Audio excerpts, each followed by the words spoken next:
നമുക്ക് ടപ്പേ എന്ന് പറഞ്ഞൊരു പെയിൻറ്റ് ബ്രഷ് ഹോൾഡർ ഉണ്ടാക്കിയാലോ? ഭയങ്കര എളുപ്പമായിട്ട് ഉണ്ടാക്കാൻ വേണ്ടി. ഈ പെയിൻറ്റ് ചെയ്ത് കഴിഞ്ഞ ബ്രഷ് അവിടെ ഇവിടെയും വെച്ച് അവിടെ കറ ഇവിടെ കറ എല്ലായിടത്തും കറ.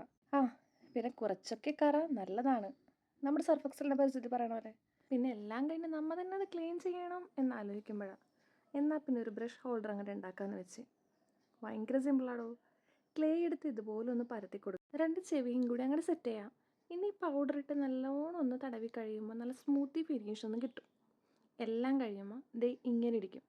അത് തന്നെ ഇത്രേ ഉള്ളൂ. എന്നിട്ട് പിന്നെ നമുക്ക് ആവശ്യമുള്ള ഏതാണെന്ന് വെച്ചാൽ ബ്രഷ് എടുക്കാം. പിന്നെ ഇഷ്ടമുള്ള രീതിയിൽ അങ്ങോട്ട് വെച്ച് നോക്കാം. ഒന്ന് അമർത്തി കഴിഞ്ഞാൽ അവിടെ ഒരു കുഴി പോലെ ആവും. അങ്ങനെ ഞാനിവിടെ 4 ബ്രഷാണ് വെച്ചേക്കണത്. പിന്നെ ചെവിയിലൊരു കുത്തും കൂടി ഇട്ട് കൊടുക്കാം. എന്നിട്ട് അത് നന്നായിട്ട് അങ്ങോട്ട് ഉണക്കിയെടുക്കാം. പിന്നെ നമുക്ക് ഇഷ്ടമുള്ളൊരു പെയിൻ്റ് അടിക്കാം, അങ്ങോട്ട് ബ്രഷും വെക്കാം. അത്രേ ഉള്ളൂ. അപ്പോൾ വീഡിയോ ഇഷ്ടമായി സബ്സ്ക്രൈബ് ചെയ്യാൻ മറക്കല്ലേട്ടാ. അതുപോലെ തന്നെ ഒരു ലൈക്കും കമൻറ്റും.